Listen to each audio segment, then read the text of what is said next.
The Nifty is showing a big 250-odd point pop. And why not? We sold off 1,700 points yesterday. So some bounce will come. So, yeah, there you go. 190 kicking off the day. Above 22,000. That's good news. 156, 160. I mean, in that range about... But holding, I mean, so far. Nifty Bank is up about 0.5%, 287 points, 300 points, 47,200 plus is what you have.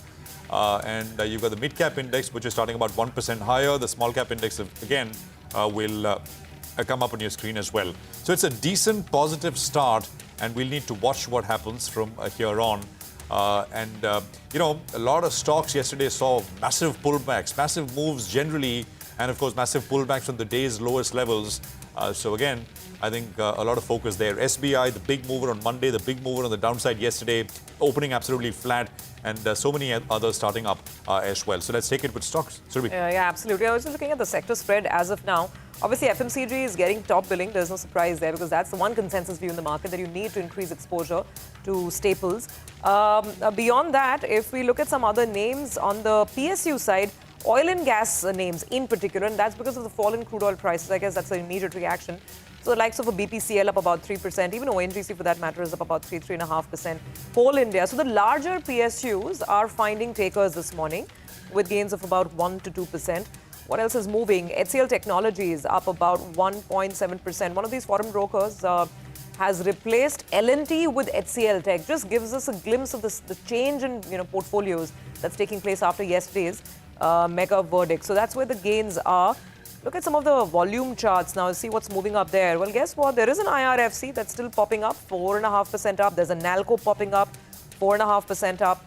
SAIL is higher as well. So, well, there is some buying in PSUs, no taking away from that.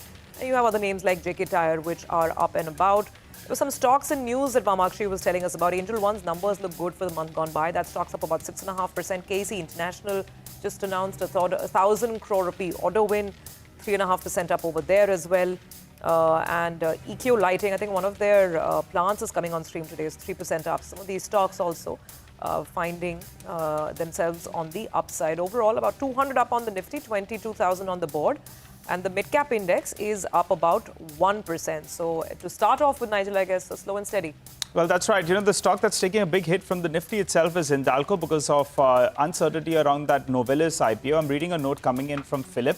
They're saying anyway they're not factored in anything with regard to this IPO, so they maintain their neutral stance. So I think the stock was down 6.5%. Now it's recovered a little bit from the low point of the day. But I'm looking at stocks that have some kind of affiliation to, politics, and Heritage Food. For the second day running, that's one of the top volume gainers. It's owned by, Chandrababu Naidu. So, that stock, in fact, is up close to around 5% as we speak. JSPL as well, you had news post-market hours that, in fact, Mr. Naveen Jindal as well has wrestled back that seat that he was sitting MP a couple of terms ago.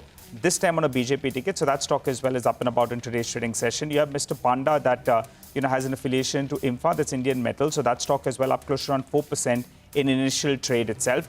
And a few more notable movers, in the early trade itself. You have Vodafone Idea, the stock pullback yesterday. That's one of the top volume gainers in today's trading session. On the flip side, Jaiprakash Associates, because of getting dragged to NCLT, well, that one's down 10% yet again. Equity value gets wiped away, so that's the reason why that stock's under pressure. Suzlon as well, down close to around 4% odd. From the F&O related names, well, you have ABFRL, stock is up close to around 3%. City Union Bank as well is higher in trade. On the flip side, NBCC, one of those stocks that actually had run up big time in the last couple of months, that's taking a pounding. It's down close to around 8% as we speak, Prashant. No, absolutely. And, it's 90 points now holding, but slipping as well. I mean, it's going to be that kind of market that, you're still in the process of finally kind of settling in and coming to terms with the verdict. The shock factor is out with, of course, what happened yesterday, but now it's going to be a bit of a process. So 21,970 is where we are at. So FMCG, as Nigel mentioned, is really top billings. HUL is up another 4.5%. Dabur is up 3.6. What else? Canes is up 5.6. I can't really see, except FMCG, I can't really see a trend per se. Imami is up 4.5%, but that's FMCG again. Angel One is up 3.5%. These are some of the big volume-led gains. Action Construction Equipment, Motilal Oswal Financial Services, Supreme Industries, volumes thin out very fast if you go down this sort of leaderboard on the positive side. On the downside, the Adani Power stock is the top loser with volumes. It's down 5%. It'll come up on your screen, 677. But of course, this is also a little bit pullback because it saw Adani Power, of course, went up 14-15% on Monday. And of course, before that as well, leading up to the exit polls themselves, these stocks have done very well. BHEL is down 7%, 229, 230. Again, one of those PSUs which has just gone berserk. Hindalco is down about 5%. We mentioned that. Cochin Shipyard was down 10 yesterday, is down another 10% this morning. So 1639 on Cochin. Bharat Dynamics is flat out 10%. So these shipbuilders, right? Cochin, BDL, Mazgaon Dock. Mazgaon is down about 6.5%. So that's another one which is down and out.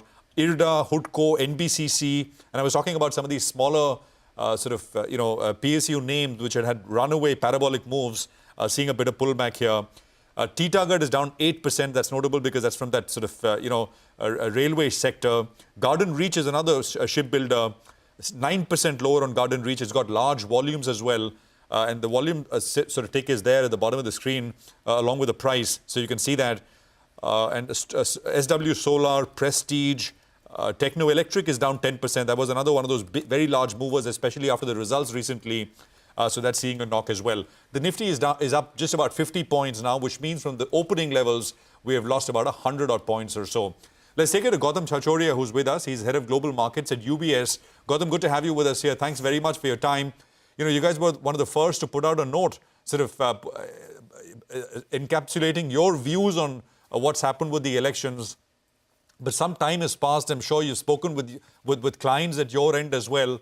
So I just want to start by you giving us some feedback in terms of what you're picking up from investors, foreign investors, and how they're seeing the results come in, and what does it mean for what they will do from here. Go on.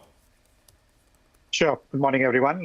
Look, the investors clearly for this election outcome was a negative surprise, given how the exit polls came in, given where the market valuations were.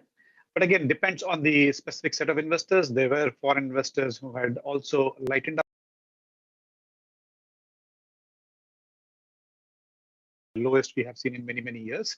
The feedback from investors overnight and coming through the morning is, look, now they're looking at a few milestones before really making up their minds. You will see some trades here and there, but the big thing on their mind is Modi forming the government with allies. Second is who gets the relevant ministries.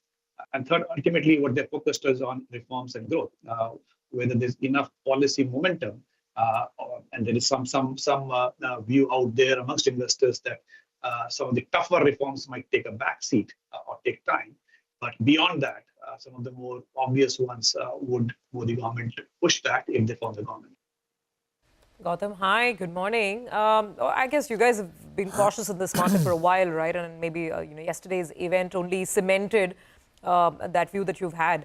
The point, however, is that now the market's finally given that dip, that big opportunity where stock prices aren't running away on a tear. Would that perhaps make foreign investors rethink their moves, their entries, and maybe in terms of just portfolio allocation, look at India again? So in question of time frame, look, our cautious view was on a relative to emerging markets, what the valuations are implying, and obviously from a next 6 month perspective. Most investors we speak to, even overnight, remain optimistic on growth potential for India. They're looking for signals, policy signals, to get reassured that the underlying growth cycle will continue. So again, look, will investors come back in a big way or not? That depends on the policy announcements we see over the next month or so. But there is enough appetite, intent, and I would say cash line, both foreigners and locals, to deploy if they see the right signals. Okay, all right. Hi, Gautam. Good morning and good to see you in. This is Nigel on this side. The problem and what the market is fearing is this government has been a reform or policy-oriented government. And some of those policies will not push through.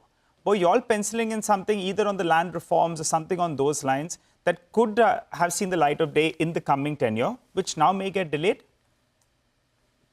So look, we've had 10 years of a strong majority government, and both land reforms and agri reforms were attempted even before and faced political resistance. So that was not a base case that will get pushed through. That will be more like an upside scenario that if the government had come in with a big majority, then there's a possibility they could have tried it again. But as you've seen, many of the reforms are also being pushed out at the state level, including land at some states. Labor reforms is being talked about because the parliament has already passed it. Now it's more about operationalizing it. But there are a lot of other stuff which doesn't necessarily require political capital, if you may use the term. Push to manufacturing, push to infrastructure, and to balance possible need to do more spend for the poor or agri sector. Those things, how much political capital is required is worth debating, because we have seen reforms, including tough reforms, in periods where we've had a coalition government or government with very weak single party in the core of it. So I won't be that pessimistic that we won't see many reforms which the market would have been expecting it. But yeah, some of the couple of tougher reforms which require a lot more political capital, that we have to wait and watch as to how it gets done. By the way, I just want to point out the market has already taken a turn for the worse, and now we've got a red screen again. Nifty is down about 30 points. The opening gains have been lost quite quickly. There's a lot of selling on the Adani Group stocks. And of course, not just the bigger ones, which opened about 7-8% lower, but now, as in the smaller ones, but even the bigger ones. Adani Ports, for instance, is losing ground. Adani Enterprises down 4%. Adani Power, etc., are anyway down around 9 to 10%. So that's one lot. There's tremendous selling on something like an L&T, and this is a portfolio shift that one sort of speaks of. Whether, now portfolios will take a call of unloading a little bit from, a capex-facing, infra-facing name like L&T and move that money to something like Lever. Gautam, actually, let me ask you that. I mean, are you expecting, so let's sort of look beyond the bumper bazooka reforms that you mentioned were not your base case, but in terms of just the policy shift and the policy stance, are you really expecting a change away from capex, away from Atmanirbhar, Make in India, defense and manufacturing, to more populist, to more rural? Because right now the market seems to be trying to work with that scenario and price that in. So therefore sell an L&T and buy a Lever. But will it be as simplistic?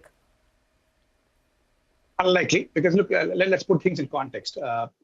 When you talk about shift in spending, is it a tweak or is it a massive change in spending pattern? Because the scale of spending required to, say, support poor or rural sector, unless we see extreme shift in spending stance, the scale of spending will not matter so much to change the capex part. Now, coming on the capex part, if you look at what the government has been doing over the last 2-3 years, a huge jump up in public capex. But the hope and ultimate idea was that this translates to attract private capex spending to start. And that's what many of the stocks also started pricing in, that private capex cycle possibly will happen in pockets, not necessarily in a broad way, but that's what should happen. Now, the important point to make here, and goes back to the policy statement, policy continuity, beyond markets, for the capex cycle names, and even for economic cycle, the corporate sentiment is also very, very relevant, because most of the corporates we had spoken to before elections, the reason they were not jumping into a big corporate capex spend cycle is also they wanted the elections to get over and get policy stability and clarity. Now, the policy announcement which we see beyond market will also affect the corporate sentiment and therefore the corporate capex cycle. That's something which we need to watch. Gautam, for those who are watching you, give us three published, I mean, nothing sort of which is not published, three bets which one can confidently buy. I mean, actually, when you buy everything confidently, that you kind of hope it works out. But what you can do now to kind of, and then I'm not talking about what you need to make money in a week, but something you can buy and hold on to, because if amidst all of that is what is happening. Go on. Look, again, depends on the time frame of investors, right? The near-term trade will be away from the more expensive industrial cyclicals to, say, consumers or rural exposed. That's the near-term trade. But the longer-term economic cycle will still be supportive of the, what we'll say, utilities and industrials. That's the long-term thing. Again, you have to be very careful right now about the starting valuations, because the bull market we've seen in the last few months has meant there has been very extreme valuation. So one of the things we have been sharing with our investors is look at valuation in the context of history, which percentile they are in. Look at where the earnings expectations are versus history and what's the delta there. And then try and pick and choose the right stock. So I can't talk about single stocks, unfortunately, on this forum, but that's the framework we are recommending our investors to look at. All right. I just want to make a quick point. The market is just sort of, really all over the place. It's 5 minutes of market action this morning. The gap up made a high at 22,100. The low today, immediately after that, it was 21,791. And we are now back at about 22,500, right? So this is a serious amount of swing. I mean, if you just add up the, the open, then the sell-off, and then the rally, I mean, I think we've already swung some 600, 700 points, maybe more in the first 5 minutes of trade. So that's essentially what's going on. It's up 150 odd points at this point. The screen is telling you what investors are thinking. They believe there's going to be that push for rural, which is the top gainer right now. You have Hero MotoCorp, two-wheeler maker, rural-facing theme out there. HUL, Nestle, you can quibble that maybe in fact some part of their portfolio is urban as well. But clearly these are the themes that are doing very, very well and they're outperforming. The FMCG names, Hero MotoCorp pulled that out. And who's selling off some of these capex-oriented names? Adani Group, yes, that could be other reasons as well that it's under pressure, what the market believes. But L&T is down. L&T sees some of the, some big selling and volumes are very, very high out there. So it appears as of now, the screen is telling you that shift from capex to consumption, at least in the near term, that seems to be playing out for the markets. I think there is a lot of under ownership as well, right? Yes, yes. When we speak with so many people and we rarely ever hear buy Nestle or buy Asian Paints or buy this. I mean, that's been completely out of favor. Gautam, in terms of actual ownership data, do you have that? I mean, because I'm sure you look at that as well. For these, for this part, which is rural focused or the mass segment, is there a heavy amount of under ownership relative to the index weights, respective index weights? I won't say heavy amount of under ownership. For the foreigners, they have lightened up a little bit. Locals a lot more compared to historical levels. But I won't call it heavy. It's all marginal tweaks rather than heavy change in ownership. Okay. By the way, Prashant, luckily the swing right now is not 600-700 because the high of the day was 22,131. That's 22,050. I think you read it one extra zero over there. But yeah, I mean, who's to say? It might just become, even more volatile. But right now, we're basically swinging around in about a 350-point range with the Nifty at the equilibrium level of around 22,000 for the time being. Gautam, so finally, what would your advice be as this remains volatile? And look, this policy, continuity, certainty that we're talking about, I don't think we'll get that till the budget when, an official statement is made on the floor of the House. And that will tell us how this government, NDA 3.0, is thinking. So till we wait for that, clarity, what's the best way to navigate this market? So I don't think we necessarily need to wait till budget, frankly. You will get signals both in terms of headline communication to the Modi government comes in from the, or if some alternate comes in, you will hear some comments. And also, I think the market will get signals from the appointment of key ministries, right? That will also be a signal of policy expectations. Look, the budget itself, I think there's broad agreement out there, even amongst investors, and based on past history, that we won't see an abandonment of fiscal consolidation roadmap of fiscal discipline. But tweaks is possible, but whether there will be a major tweak where there is a giving up of the capex cycle, I'll be frankly surprised if that's the case. Okay, all right. Thanks a lot, Gautam, for stopping by and filling us in with your view. Wishing you a good rest of the day, and we look forward to having a chat with you in the time to come. Well, let's welcome our next guest then, Rahul Arora, CEO, Nirmal Bang Equities, who joins us on the show. Hi, Rahul. Good morning and good to see you win. Well, I think you would be a little bit of a happy trooper. I think you all were cautioning your investors ahead of the event that maybe lightening some positions, maybe not taking very, very bold calls could work for you. And you're lucky, it worked out in your favor. But how do you approach the markets from here on? And, you don't stop short of giving us levels on the Nifty. So in the worst case scenario, what could it be on the Nifty? Morning, Nigel, and thank you for having me on the show. You're right. I think, it is always prudent. History has told you that when you get a kind of move that you do on Monday, you generally do tend to take profits going into an event. I think if people held on to their positions into the event, I think they did so at their own peril. I think the correction was overdue, needed, and healthy. The reasons could have been different, for sure. I think it's gone anti-consensus to the market, as I'm sure you've discussed till the cows came home since yesterday. But I think it has restored a reasonable amount of sanity into the market in the short term. I think sector rotation had already started in the market way before this. I think if you remember when I was on the editors roundtable about 3 weeks back, we had spoken about shift already happening from IT to FMCG. And I think FMCG did have the best earnings season of any sector in India after a very, very long time. So on average, the market was about 250, 300 basis points technically underweight on FMCG. And I think you're sort of seeing that move continue. Obviously, because the largest state in the country has been lost by the single largest party, it is a no-brainer now that the government will have a tilt towards populist measures in the budget. In all likelihood, it does look like the current establishment will form the government. But again, then I don't think that's a reason to be worried about, because I think the RBI dividend, which was at 80,000-90,000 crores expected, was well in excess of 2 lakh crores. So they have that 0.3% fiscal deficit to play with. So net, I think whatever had to happen has happened. The high of yesterday, which is 223,333, I think, I don't see that being taken out at all before the budget. I think you're going to get into a range-bound market of about 1,000-1,500 points between here and the budget. So be ready for a very, very boring market over the next few days. The only one thing that could derail this is a negative shock, and you do not get an NDA-led government. And I think I do not think that the market is prepared for that.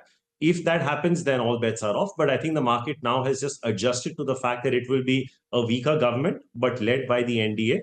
And the fiscal room that was sort of expected to be slipped on has been pre-adjusted by way of the RBI dividend. So I think all things considered, be ready for a cautiously boring market for the next 1.5 months. Rahul, morning. I think you've just read my mind, because that was my question, and I kind of framed it in my head, and you just took it off, because a lot of people in this market, those who've come after COVID, they don't know what a boring market looks like. They don't know how it is to sort of amble around for maybe 2 years. People are used to very quick gains, are used to every dip getting bought. So is that texture of the market changing? And then, then what happens to the whole surge of DII money that we've gotten so used to? That's the biggest cushion this market has. So I think, Surbhi, I don't think SIP flows are going to fall off a cliff. That is not the case I'm making. It is very possible in the interim that these numbers of 18 to 22,000 crores on average could potentially go down to an average of 16, 18. It is possible. I'm not ascribing a probability to it. But, when you look at alternate investment classes, even today, Surbhi, whether it's gold, fixed income, real estate, they don't really look as lucrative as equities do, right? And I think so from that perspective, India has already begun on a journey of financialization of savings via digitization. And I find that almost irreversible. It's good that, I think post demonetization and post COVID, a lot of the investors say in that age group of 18 to 25 are probably seeing this for the first or second time. I think it's a good thing to happen early on in your career. It makes you wiser, prudent, and more apt for investing as, life progresses and you have more responsibilities. But I think there could be a short-term, maybe 8-10% dip in the monthly SIP numbers, if at all, but I don't see any substantial derailment to that effect. Rahul, morning. Sorry, what did you? I missed that one part. I heard early in your careers. Did you mean a shock like? To see a boring market for a prolonged period of time, and to. No, but I think that's I completely agree, right? Yeah. What you see when you start, and I think it influences you a lot. I mean, people who started, in the global financial crisis. Oh, absolutely. Right? I mean, then you kind of become. Then you can take on anything, right? After you've seen the GFC. Yeah, that's so. But then you're also kind of tuned to a particular kind of market, because everything that you heard at that point is that. Yeah. And imagine people starting right after COVID, and making, which is of course the latest generation of people who came in. They've only seen up and up. Absolutely. But I think we've not had, as Rahul said, a boring market for a long time. The last I remember a sideways market and was painful, I can tell you, was 2010 to 2013. Yeah. You know, the high, Yeah. I remember 2010 high was about 63.50. Yes. That did Yeah. not get taken out for 3 years. Yes. And then the rally, the Modi rally, was the first time when he began. It also coincided with that rupee crisis. Yeah. We hit, I think, 83 or something for the first Yeah. time. Yeah. And October of 2013 is when that rally began. Taper And it- tantrum and the rupee issues. Yeah. and the rupee bottomed out, and then we kind of had that rally into the election results. You know, Anyway. Prashant, just one thing. Some investors say if you got in post-COVID, then you didn't see that painful period. But Yeah. some investors, you know, and someone told me this yesterday. He said, Nigel, we have been invested for 5-6 years old. So we saw the painful COVID period and then we saw the bounce. So it's not fair to say that only we saw the beautiful period. And I think I'll take that on board as well. But maybe they didn't see 2004 like some of you all would have seen. No, but I'll they've tell you- seen some. COVID was a very quick bounce, Nigel. Because That's correct. Yeah. Actually, in the larger scheme of things, I mean, it's a 1 in 100 year sort of event, right? Yeah. But that, would you really call that as a bear market? I would not. Yeah. Right? Because it was, you know, we had a fall. The then there was Nifty a fell rise. 30-35% Yeah. or whatever. And then there was a V-shaped kind of Yeah. recovery. The last proper, in a way, a bear market was back this at the global 2010. financial crisis. I mean, after that, we've 2010 not too. had one. Yeah. And it's been, you know, whatever, 14 years or something Yeah. more since then. Rahul, I don't know if you want to come in on this one, but good point there. Go on. No, I'm just reminiscing on my days, Prashant, because I think we are the last domestic institutional equities house to set up shop in India and grow. And we did that in November of 2010.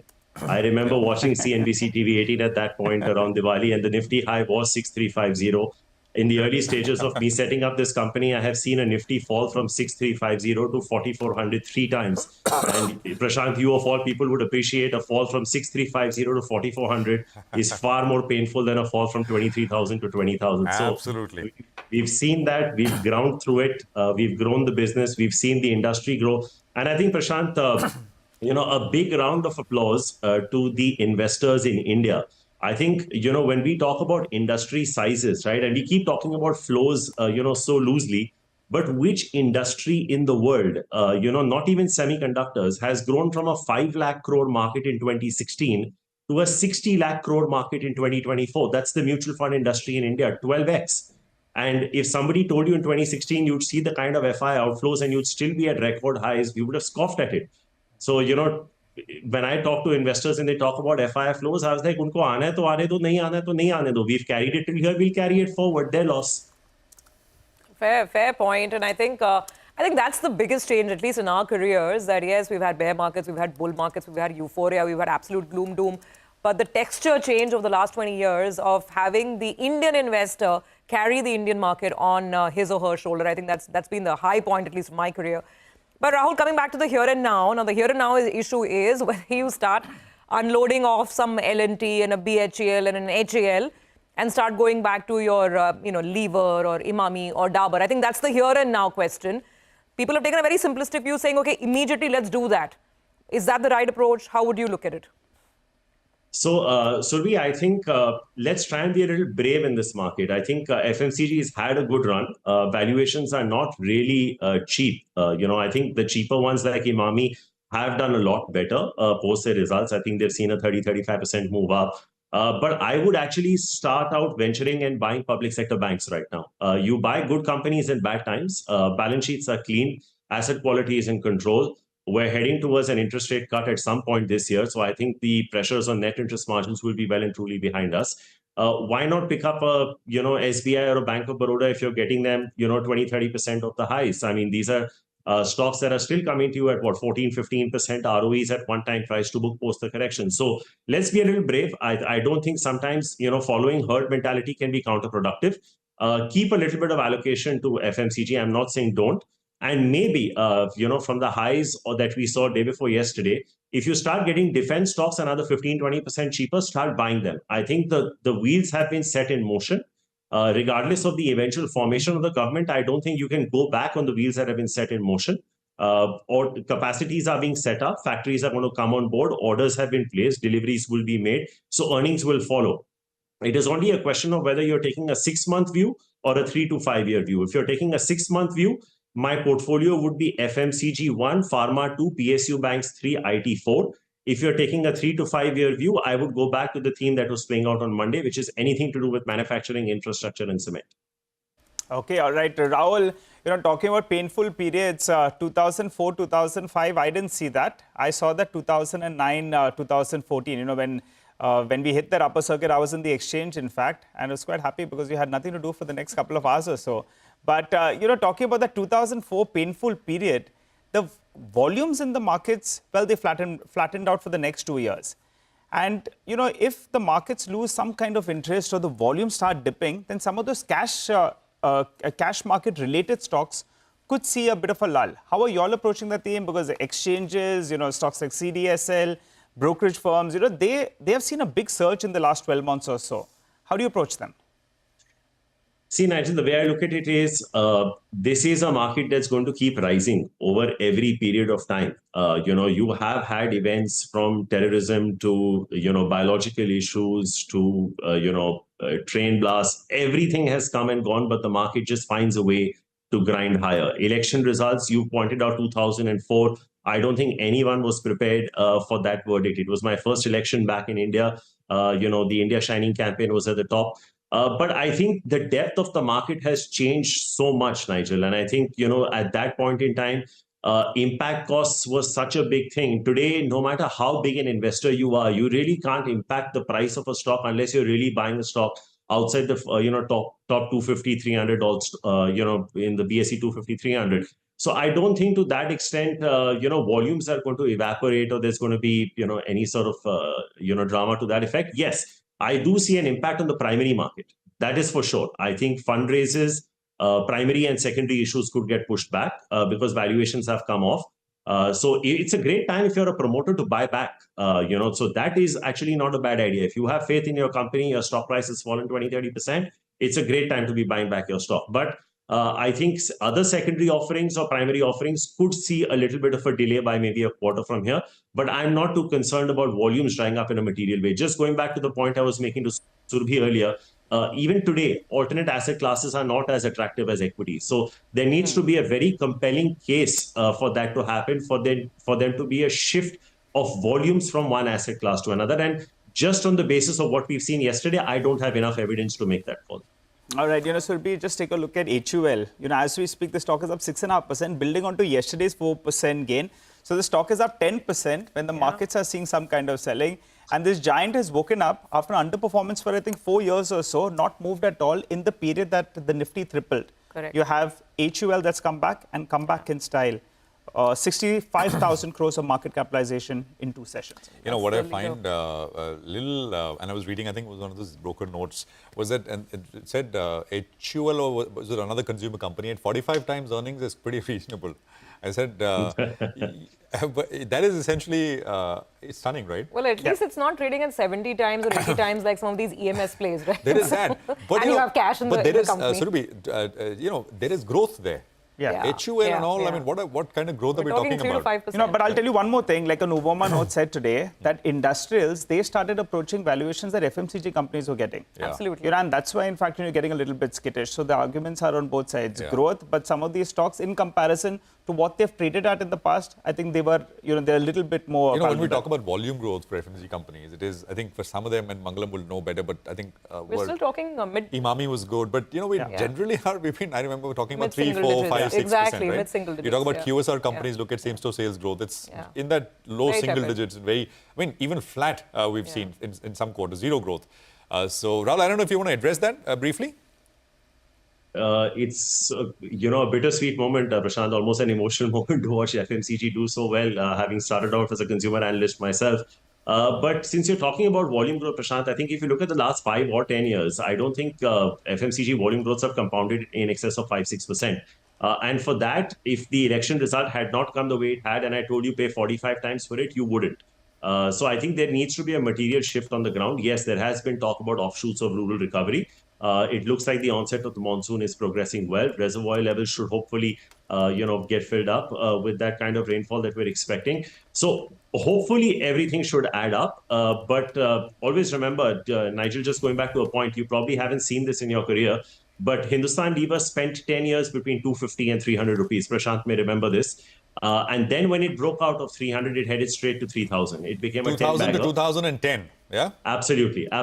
And in fact, your own promoter company, Reliance, spent 10 years in a consolidation. and then became a multi-bagger after it broke out. So some of these guys, when they move, the large ones, then there's no telling where it could stop and valuations become a bit unreasonable. I mean, you were discussing defense. We track it. We've been very bullish, but I'd be the first person to admit that the street had totally lost the plot in trying to do discounted cash flows for defense companies. I mean, when you get there, you know you are in a land of excesses that, you know, is just giving you a reason to prick the bubble. So it's great that consumer is doing well. In fact, I would just add one more stock. Prashant, I don't know if you've discussed it this morning on your show, but V-Mart Retail, V for Victory, that gets about 70% of its business from UP and Bihar. And I'm sure that should also be doing well, because if you're talking about bottom of the pyramid consumption, this is one stock that will probably land up doing really, really well. I mean, I haven't seen how it's done today, but if the rest of consumer is up, I'm reasonably sure that's going to be up and above. A couple of things, guys. I'm feeling quite young now. Prashant and Rahul, Nigel, you missed that 2000. So I'm feeling good, and I'm feeling like I'm the good luck charm also. Ye sab nahi dekha. The markets are good, they're going to do well from here, but markets are a teacher, and I'm sure they taught a lot of lessons, a lot for people who came after 2008, 2009 to learn as well. Young and maybe a good luck charm. Absolutely. Why not? V-Mart is an interesting stock. Rahul, thank you very much. And interesting pick there. V-Mart is sub 6%. It's a rural-focused tier 3, tier 4, a retail player. It's a value retail player, basically. It's been down in the dumps for a long, long time. We've had the management many times with us, and they've been... I mean, I remember the last interaction after the earnings, quarterly earnings. They said that things are starting to look a little better. I mean, it was not any upbeat, very positive commentary, but it's one of the few there in that value retail space. I mean, Zudio is there, but of course, then you got to buy Trent at 100 times. So, this is something to keep an eye out on. We'll take a quick commercial break here. We'll have A.K. Bhattacharya of Business Standard, one of the senior most editors and watchers of politics with us. We'll also have senior journalist Sanjeev Srivastava, who will join in to discuss this election verdict and what it means for the political economy. Stay tuned.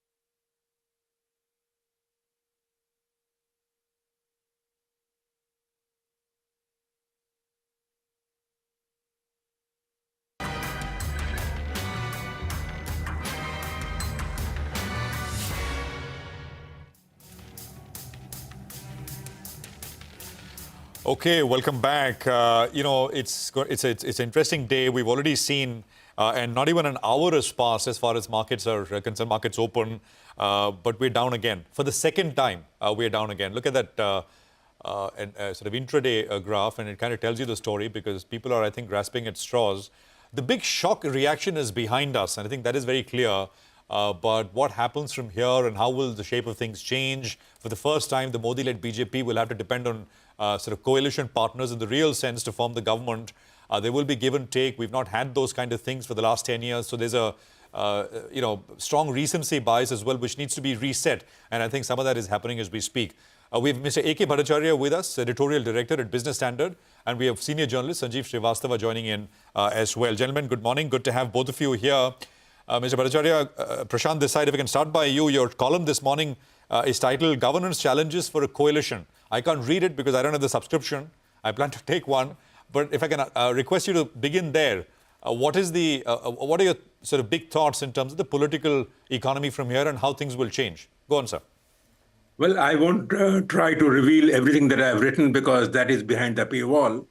But what I can tell you in brief is that the stock market is reflecting the kind of contentious economic reforms path that this country is going to face going forward.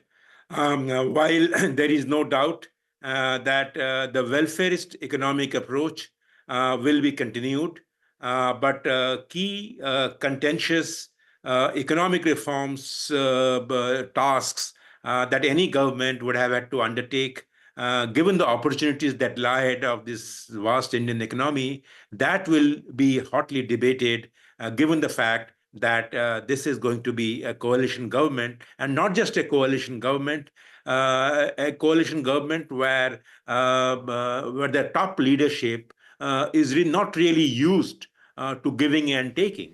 So therefore, while the economic fundamentals continue to remain strong, the government finances are stable and robust. What I do worry about is how well the new government will negotiate those turns and twists that are necessary to exploit the opportunities that lie ahead. One input that I would give you is this, that India's economic reforms experience has shown that when there is a crisis for a coalition government, and when I say economic crisis for a coalition government, the coalition government does exceedingly well as far as the key economic reforms agenda of any economy is concerned. But whereas when there is a coalition government that does not really face harsh economic challenges, then the demand for those reforms are actually cannot be met very easily. So therefore, I do worry about this dichotomy of sorts, where the Indian economy, the economic fundamentals, and as you just now pointed out, the corporate earnings would continue to do well, but the governance, the political economy, the coalition politics will probably take a toll in terms of furthering the economic policy agenda that any government like India's should actually pursue. So, you began by saying the welfarist approach will continue, right? A lot of market watchers that we've had on the program since the morning, their talk, the way it's kind of put, the narrative which is put is that so far it's been very, very disciplined, and the risk actually is if you go the welfarist route, right? So how, is there a bit of a dichotomy there? Are we talking about something very large, extra, because of the coalition government now? Or because, as you said, I mean, we've already had a lot of welfare schemes which have been running for the last 10 years. Well, the welfare schemes that have been run so far are riding on two basic fundamentals. One is that it is riding on a technology platform that makes the scheme's delivery relatively less porous. That's number one. And number two, the government finances have been strong, and even though the welfare schemes have spread far and wide, the overall impact on the fisc has so far been kept under control. But remember that welfarist policies also lead to addressing the consumption demand problems of an economy. While the coalition government needs to attack the growing problem of one, jobs, and two, unequal growth, and three, the kind of uneven growth that has taken place in the Indian economy. Now, to my view is this, that the welfarist approach addresses partially, this problem of demand.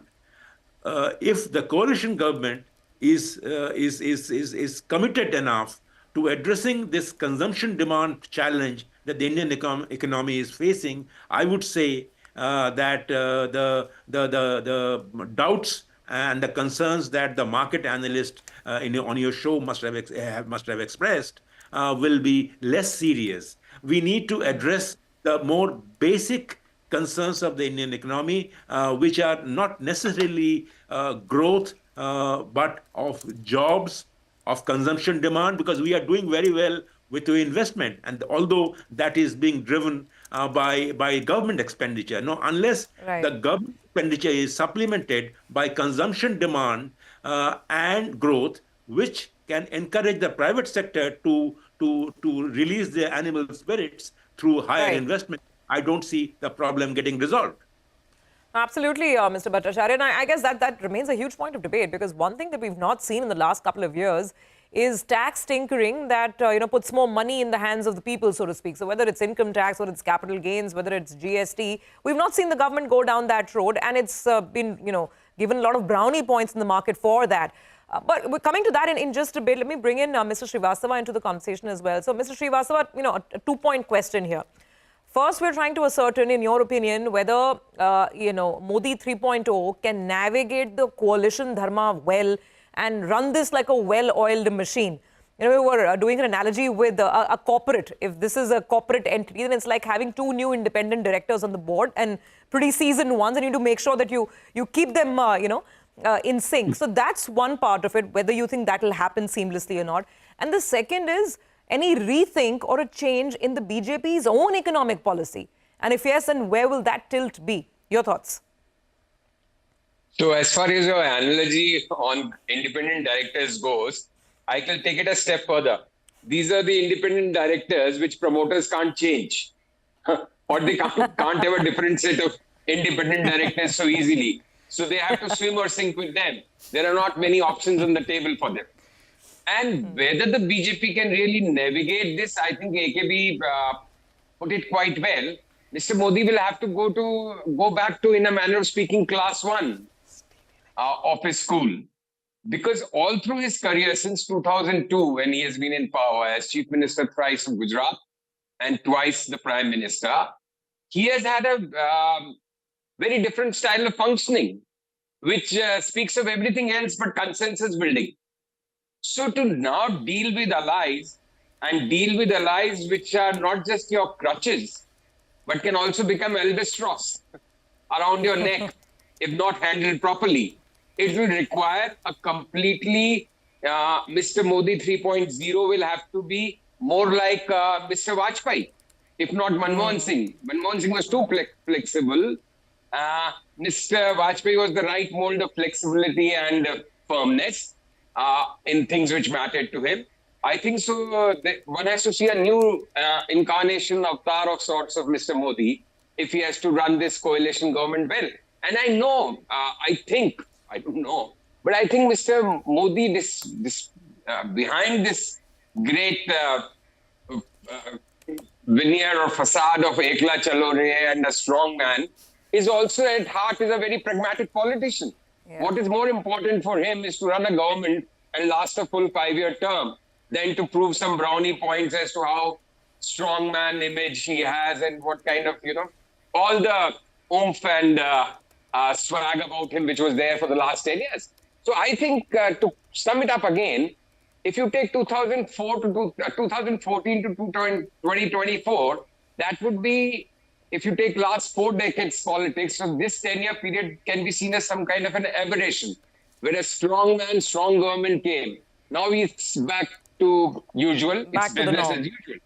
Yeah, so it's we have come back to normal days. And I think on one point which Mr. AKB was mentioning, I think having Chandrababu Naidu as one of the crutches is great because Babu is himself a big reformer, or he fancies himself as one. Very pro-industry, pro-growth, pro-economic reforms and, pro-development and all of that.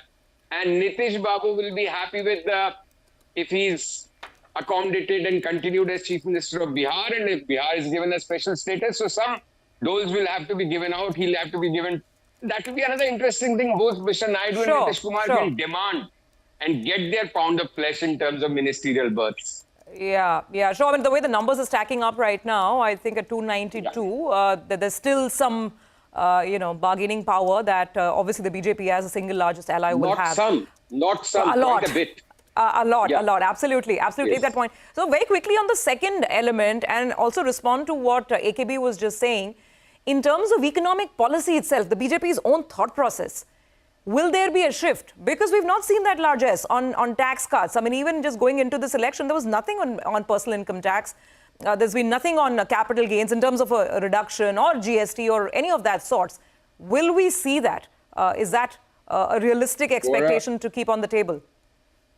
For a middle and salaried class which is not investing in making gains in stock markets, in the stock market, the last 10 years have been the worst.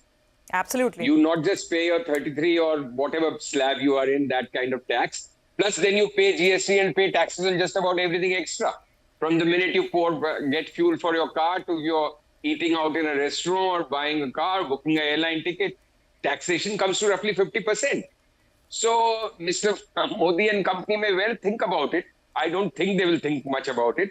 But what I disagree somewhere is I think this fear of going the welfare way a lot more aggressively is, I think, unfounded.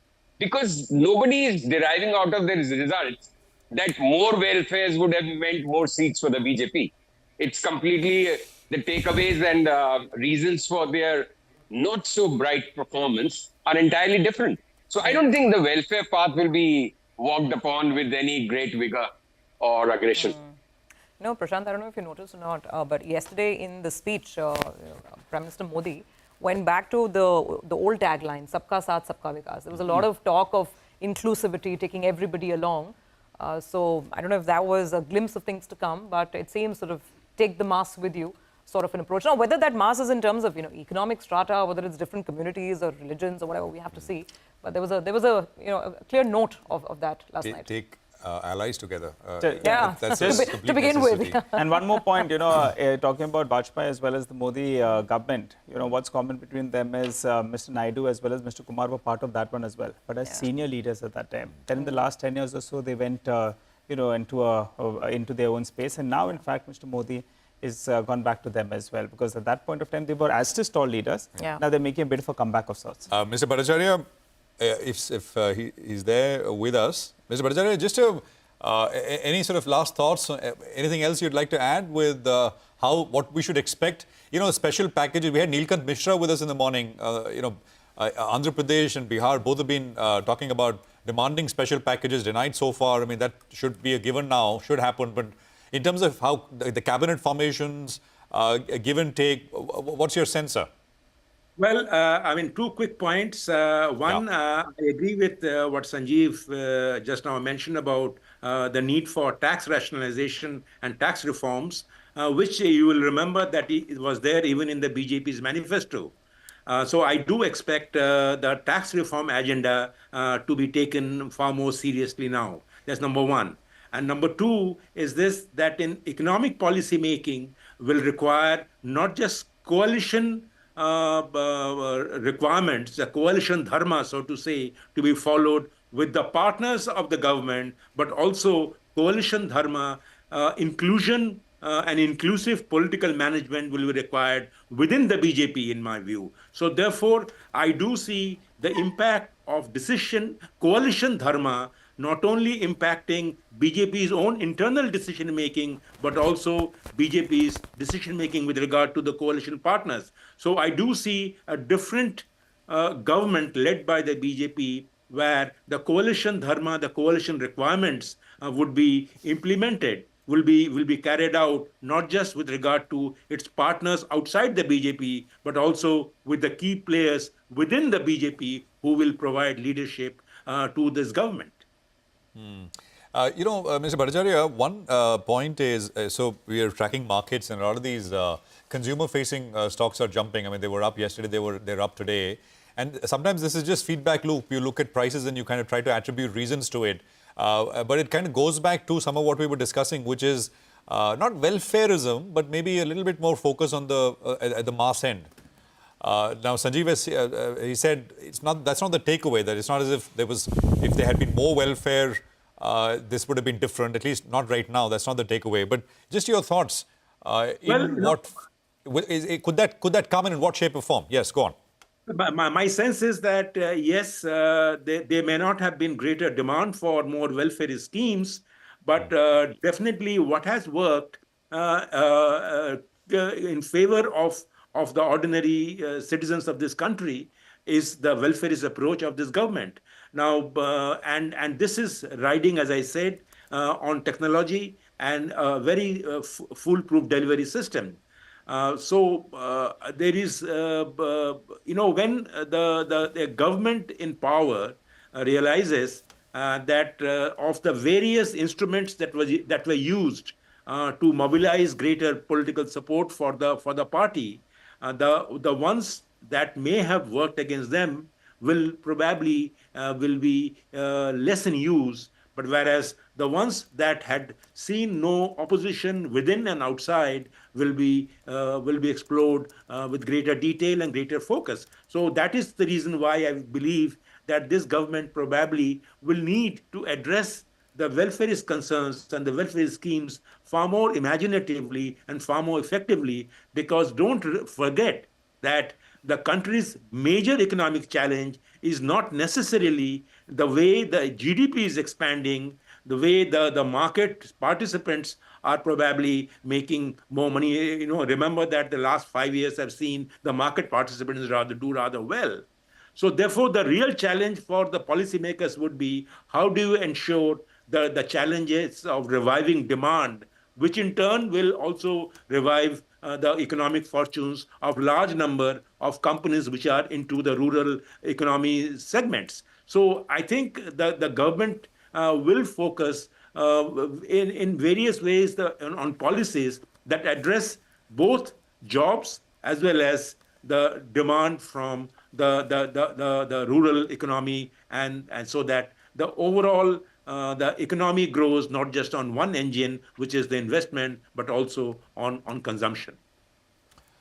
Okay, I had more questions, but we're out of time, and we can maybe request both of you to come on over the next many days and weeks. Thank you very much, Mr. Bhattacharya. Sanjeev, it's always a pleasure. Appreciate you joining us here on CNBC TV18. So that's the sort of discussion on the political economy front, which I think remains as important. This is the third or fourth move now we're seeing on the market. Nifty is up 150 points once again, so creeping up towards the day's highest level. Not quite there, but it's materializing. Nagaraj Shetty is with us of HDFC Securities with a quick check on the price action and in terms of trades, etc., what he'd want you to do. Nagaraj.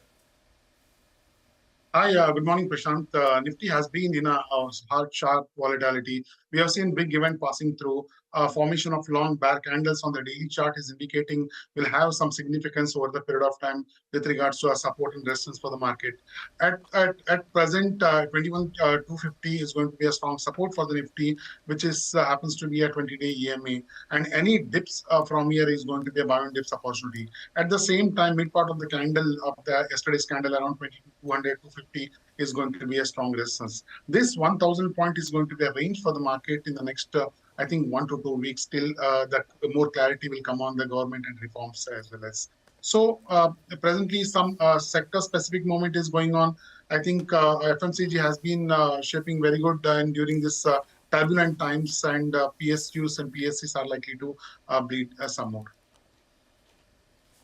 All right, Nagaraj, thank you very much. Quick sort of update there. I'll have you back on during the course of the day. We come back. Commodities will be in focus. My colleague Manisha Gupta will be joining in with what is top of mind there. Stay tuned.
Welcome back. Well, let's go across to Manisha Gupta to get the latest from the commodity markets. Manisha, what are you tracking? Well, thank you for that, Survi. When I look at the commodities overall as a segment, we've seen some profit taking with the month of June as it has begun. April and May were stellar months, whether you saw the energy markets or even metal prices and precious metal prices as well. But June has started on a weaker note, and these are the kind of losses that we have put on an intraday basis, as in sense of overnight. So the maximum declines really coming in for the silver prices. We're trading below $32 onto that one right now. Sharp cuts coming in for crude prices. Iron ore fell 2%. And in case of the soft industrial commodities as well, palm fell by 4%. You had cotton prices trailing by nearly 3% on the weaker side as well. So the overnight action in case of commodities has been weak. But this is what we've done on a week-on-week basis as well. So this is the first week of June, where as well you have seen sharp declines come in. 7.5% of cut in case of crude prices, 7% down for silver as well. Most of the metal prices trading anywhere between 4 to 8% on the weaker side. Steel is down 5% in this week as well. Cotton is down by 9%. Palm is down by 10% as well. So most commodities have started the month of June on a weaker note.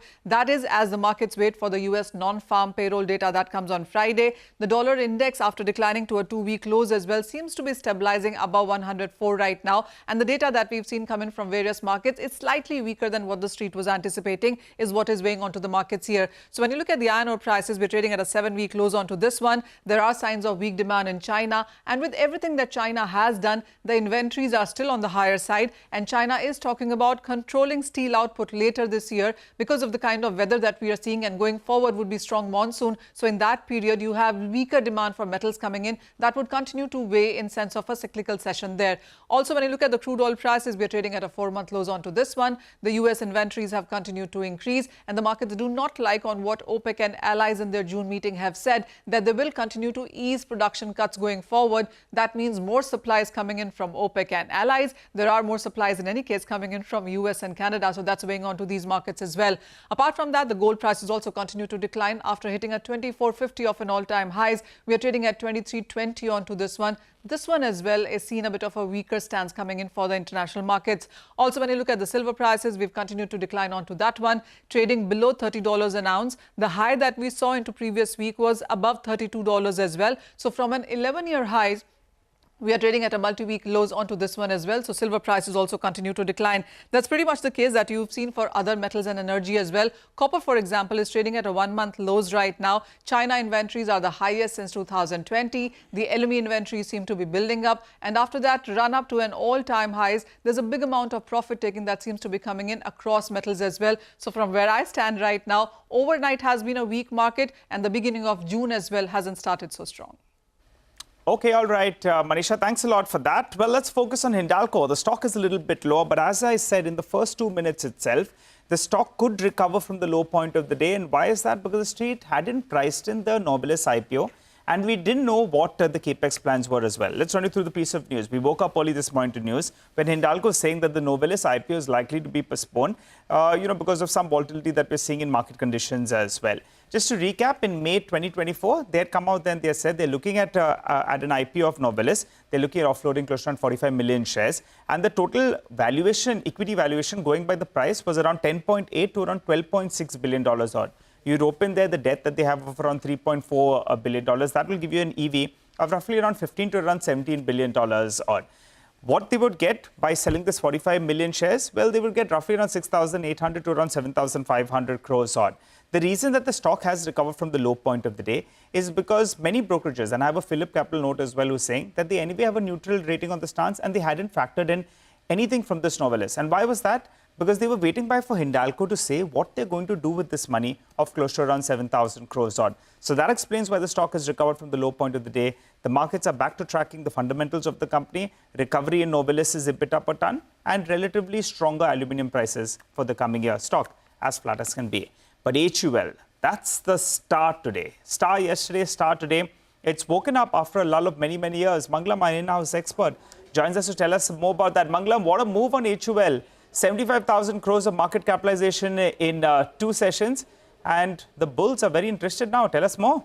75,000 crores of market cap added in 2 sessions, Nigel, after nearly 4 years of not adding anything to the market cap. So that's the underperformance that it is undoing now, HUL. And we've seen long periods of underperformance for HUL backed by big moves on the stock as well. So it's just a cycle that one needs to catch it right. And Jeffries this morning has written a note saying that whenever in doubt, back the consumer staples king. So they've upgraded the stock to buy now, and they have a target of 29.50. The reason why they say that is are the reasons that everyone knows about it. One, the stock has sharply underperformed Nifty over not just the last 1 year, 2 years or 3 years, even the last 5 years as well. The company in the past has had its own problem as well, which is, severe growth and margin headwinds over the past few years. In fact, it grew slower than the industry despite being the industry leader out there as well. Now the belief is that with the underperformance coming together with reasonable valuations, and now the stance shifting as well politically, where, the new government will likely adopt a more favorable policy towards consumption, and rural outlook looking a lot better, with perhaps the monsoons being a lot more normal as well as against what we saw in the last couple of years. All these factors with benign inflation working for the FMCG companies, and in that, of course, the street is backing the one which hasn't moved at all in the last 5 years, and that is HUL. Explains the sort of 13-14% move that we've seen in just the last 2 trading sessions. Just a caveat that despite this 13% move that we've seen in the last 2 trading sessions, in the last 12 months, HUL has just managed to move into the green. Okay, all right, got that. Absolutely, it's the run to safety that's propelled it for now. Mangalam, thank you very much. That is the latest on the FMCG buying that we're seeing. By the way, Fitch came out with its observations in the big event as well. This is one rating agency that's saying that expect policy continuity after this move, despite the coalition government. They're still expecting a capex push. They're still expecting the government to move on the ease of doing business and also gradual fiscal consolidation. So they're not seeing any changes, is a short point. That's the view from one rating agency, that is Fitch. We'll take a break on that note, come back on the other side, and Andrew Holland of Avendus Alternate Strategies will be with us.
Welcome back. Well, select stocks are cutting their losses. HAL from the low point of the day has popped up closer on 3%. REC as well from the day's low is up closer on 2%. But the theme of the day is these FMCG names. Godrej Consumer flying away, and now you have Marico as well, that's up closer on 7.5%. And Sun TV, we had highlighted this yesterday. Cash balance is there. They have the IPL franchise as well. And valuation-wise, there is support. And the kicker that's come in the last 24 hours or so is DMK.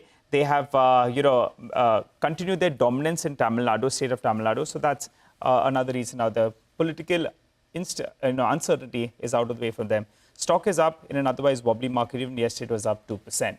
Andrew Holland, Chief Executive Officer at Avendus Alternate Strategy, joins us on the show. Hi, Andrew. Good morning and good to see you in. What are you all doing? The verdict is not something that the street was expecting.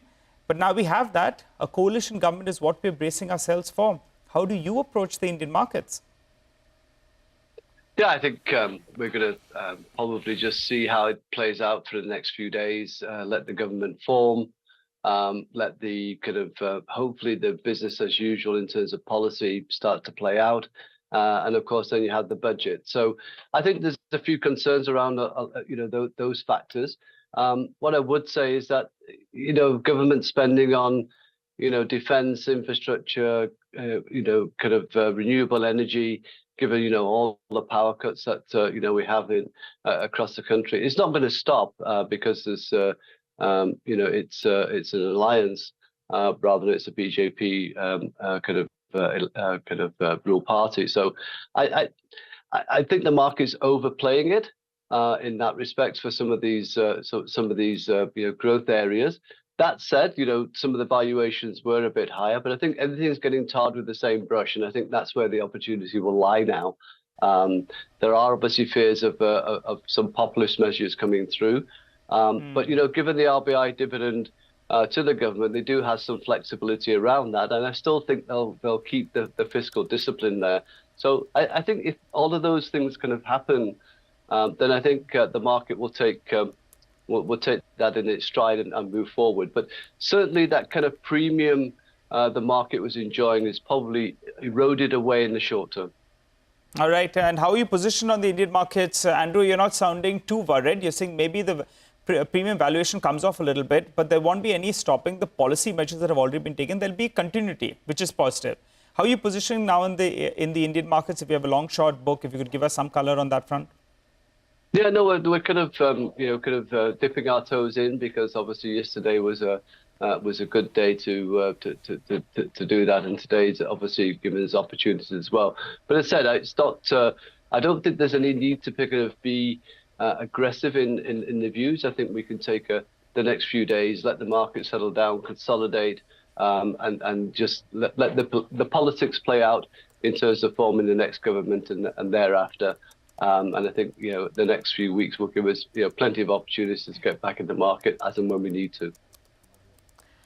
Andrew, hi. Good to be speaking with you. Interesting times we are in. So just tell us, what's the portfolio construct for you right now? I know you can't talk maybe too many individual stocks, but in general, I mean, what's the long side of long? And now after yesterday's moves and yesterday's sort of developments, what do you think is ripe for some shorts? Yeah, it's obviously opportunistic at the moment because obviously yesterday we could have looked at more of the defensive sectors, and if you take IT for example, you had those kind of benign job figures in the US, which means that interest rates cuts are back on the cards in the US. So these kind of sectors will play out, and of course mid caps and small caps as a whole might be the area where you'll see a little bit more pressure in the short term because, as I said, that premium has just been taken away and everything gets tarred with the same brush. So I think that's where we're going to end up in terms of the portfolio stance at this point. Earlier in the morning, Andrew, we were having this big debate on whether this is going to be a very different market now. Post-COVID, it's been literally a one-way move. A lot of people who've come in the last 3 years have made a fair amount of money, and the same themes have just kept doing better and better. Are we in for a different market, one of those more boring, painful, long markets where making money isn't that easy, because that could deter a lot of the new, younger investors, perhaps? See, if you're taking this over the next few weeks, I kind of agree with you that there'll be those concerns. But if you're taking, the next 3 years, which you should as a minimum for equities, then these themes will continue to play. It's not as though the opportunity in the electronic manufacturing sector has gone away for India. It's still there. So, if the policies are there, to help encourage either foreign direct investment or local companies to take advantage of that, then that will continue. So that's a long runway you have. We're still going to travel. It's not as though we're not going to travel around and enjoy our holidays. So therefore, the tourism industry, hotels, airlines are still going to do well. So I think we're trying to extrapolate and say that very short term is going to be a longer term picture. The economy will still grow at 6.5%, 7%, because a lot of the heavy capital expenditure, which has a multiplier effect on the economy, has happened, and that will continue to flow through. And of course, the government will spend money. in these areas. So I think that's all the market needs is the noise, also the narrative coming from the government to say this is what we're going to do and we're going to continue in these areas. It might be that it's led more by large caps initially than mid caps and small caps, but they will come later. Okay, all right. So I guess one just has to keep the faith in India and ride this one out. Andrew, great talking to you. Thank you very much for being with us on the show today. All right. Well, with that, we are winding up this edition of Bazaar, leaving the market, despite all the volatility, for what it's worth, 70 points up on the Nifty. Bank Nifty is still under pressure. Curtains on this show. Thank you very much for being with us. But don't go anywhere because Chart Busters will take the action forward.